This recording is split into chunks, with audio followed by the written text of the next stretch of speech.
Hello friends, വിബേക് and മോറിൻ്റെ പുതിയൊരു വീഡിയോയിലേക്ക് സ്വാഗതം. ആറന്മുള ഓണസദ്യ സീരീസിലെ ഇന്നത്തെ നമ്മുടെ വിഭവം അണ്ടിപ്പരിപ്പ് തീയലാണ്. അണ്ടിപ്പരിപ്പ് തീയൽ എങ്ങനെയാണ് ചെയ്യുന്നതെന്ന് നമുക്ക് നോക്കാം. തേങ്ങ വറുത്തെടുക്കാൻ വേണ്ടി നമ്മളിവിടെ ചീനച്ചട്ടി ചൂടാകാൻ വെച്ചിട്ടുണ്ട്. ഞാനിവിടെ വലിയ ഒരു തേങ്ങ മുഴുവനായും തിരുമ്മിയെടുത്തിട്ടുണ്ട്. ഇതിലേക്ക് നമുക്ക് 5-6 ചുവന്നുള്ളി അരിഞ്ഞത് ഇട്ട് കൊടുക്കാം. 1.5 ടേബിൾ സ്പൂൺ പച്ചമല്ലി ഇട്ട് കൊടുക്കുകയാണേ. ഇനി ഇതിലേക്ക് ഞാൻ മുറിച്ചു വെച്ച വറ്റൽമുളക് ഇട്ട് കൊടുക്കുകയാണ്. ഞാനിവിടെ 8 പാണ്ടിമുളകും 4 പിരിയമുളകുമാണ് എടുത്തിരിക്കുന്നത്. ഇത് തമ്മിലുള്ള വ്യത്യാസം അറിയാത്തവർക്ക് വേണ്ടി ഞാൻ കാണിച്ചു തരാം. ഇതാണ് പിരിയമുളക്. ഇതാ പിരിഞ്ഞിരിക്കുന്നത് കണ്ടില്ലേ? ഇതിനെ കാശ്മീരി ചില്ലി എന്ന് പറയും. ഇതിൻ്റെ മുളക് പൊടിയാണ് നമ്മൾ കാശ്മീരി മുളക് പൊടി എന്ന് പറയുന്നത്. ഇതിന് കളർ കൂടുതലും എരിവ് കുറവുമാണ്. ഇതാണ് ഹോട്ട് ചില്ലി, നമ്മളിതിന് പാണ്ടിമുളക് എന്ന് പറയും. ഈ മുളകിന് ഭയങ്കര എരിവാണ്. അപ്പോൾ ഇതിൻ്റെ മുളക് പൊടിക്കും എരിവ് കൂടുതലാണ്. അപ്പം നമ്മുടെ അമ്മമാരൊക്കെ ഇത് രണ്ടും കൂടെ ചേർത്തിട്ടാണ് വീട്ടിൽ മുളക് പൊടി പൊടിച്ചെടുക്കാറ്. ഇതിലേക്ക് ഒരു 1/4 ടീസ്പൂൺ ഉലുവ കൂടെ ഇട്ട് കൊടുക്കുകയാണെ. 4-5 അണ്ട് കറിവേപ്പില ഇട്ട് കൊടുക്കാം. ഇനി നമുക്ക് ഈ തേങ്ങ ഒരു ഗോൾഡൻ ബ്രൗൺ നിറമാകുന്നത് വരെ കൈയെടുക്കാതെ ഇളക്കി കൊടുക്കണം. മീഡിയം ഫ്ലെയിമിൽ വെക്കണം, ഇല്ലാന്നുണ്ടെങ്കിൽ ഇത് കരിഞ്ഞു പോകും. ഇതിപ്പോൾ ഏകദേശം ഒരു 1/4 ഭാഗം മൂത്തിട്ടുണ്ട്. മുകളിൽ മാത്രം ഇങ്ങനെ ഇളക്കിക്കൊണ്ടിരുന്ന് കഴിഞ്ഞാൽ താഴെ കിടക്കുന്ന തേങ്ങ അങ്ങ് കരിഞ്ഞു പോകും. അതുകൊണ്ട് അടിയിൽ നിന്ന് ഇങ്ങനെ എടുത്ത് ഇളക്കണം.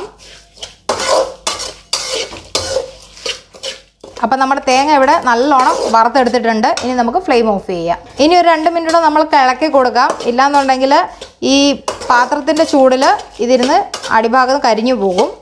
തീയലിനുള്ള തേങ്ങ ഒട്ടും വെള്ളം ചേർക്കാതെ അരകല്ലിൽ വെച്ച് അരച്ചെടുക്കുന്നതാണ് ഏറ്റവും രുചി. ഇവിടെ ഇപ്പോൾ കല്ലിൽ അരച്ചെടുക്കാൻ ബുദ്ധിമുട്ടായതുകൊണ്ട് ഞാൻ മിക്സിയുടെ ജാറിലാണ് അരച്ചെടുക്കാൻ പോകുന്നത്. അരയ്ക്കുമ്പോൾ അല്പം പോലും വെള്ളം ചേർക്കാതിരിക്കാൻ സൂക്ഷിക്കുക. എങ്കിൽ മാത്രമേ നമ്മുടെ തീയലിന് നല്ല രുചി കിട്ടൂ. തീയലുണ്ടാക്കാനായി ഞാനിവിടെ ഒരു കടായി ചൂടാക്കാൻ വെച്ചിട്ടുണ്ട്. കടായി ചൂടായിട്ടുണ്ട്. നമുക്കിതിലേക്ക് വെളിച്ചെണ്ണ ഒഴിച്ചു കൊടുക്കാം. എണ്ണ ചൂടായി വരുമ്പോൾ നമുക്കിതിലേക്ക് കുറച്ച് തേങ്ങാക്കൊത്ത് ഇട്ട് കൊടുക്കാം.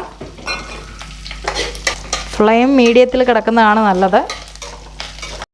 തേങ്ങ ഒരു ഗോൾഡൻ ബ്രൗൺ കളറായിട്ടുണ്ട്. നമുക്കിനി ഇതിലേക്ക് ചുവന്നുള്ളി അരിഞ്ഞത് ഇട്ട് കൊടുക്കാം. ഇത് ഏതാണ്ട് 250 ഗ്രാം ചുവന്നുള്ളി ഉണ്ട്.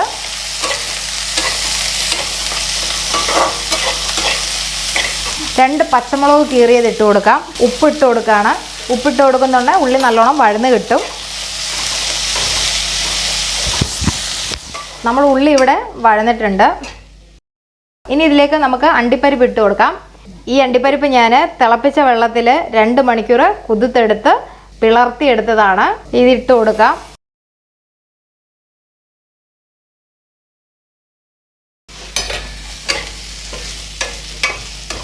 ഇത് 200 ഗ്രാം അണ്ടിപ്പരിപ്പുണ്ട് കേട്ടോ.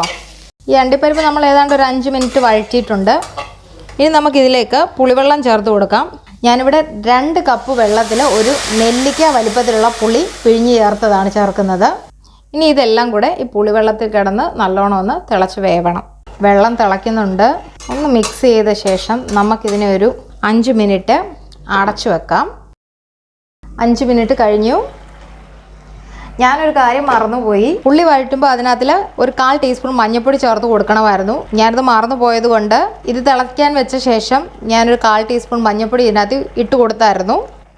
നമ്മൾ തേങ്ങ എണ്ണ തെളിയും വിധം നല്ലപോലെ അരച്ചെടുത്തിട്ടുണ്ട്. ഇതിലൊരല്പം പോലും വെള്ളം ചേർത്തിട്ടില്ല. അപ്പം നമുക്കിത് ഒഴിച്ചു കൊടുക്കാം.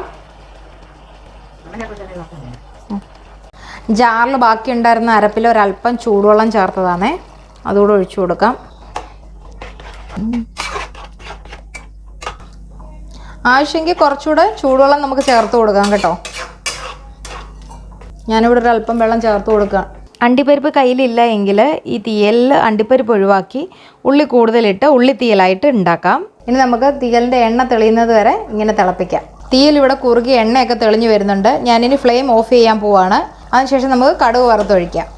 ഞാനിവിടെ കടുക് പൊട്ടിക്കാൻ വേണ്ടിയിട്ട് ചീനച്ചട്ടി ചൂടാക്കാൻ വെച്ചിട്ടുണ്ട്. ചീനച്ചട്ടി ചൂടായിട്ടുണ്ട്. നമുക്ക് വെളിച്ചെണ്ണ ഒഴിച്ചു കൊടുക്കാം. എണ്ണ ചൂടായിട്ടുണ്ട്. നമുക്കിതിലേക്ക് കടുക് ഇട്ട് പൊട്ടിക്കാം. ഫ്ലെയിം ഒരല്പം കുറച്ച് വെക്കുകയാണ്.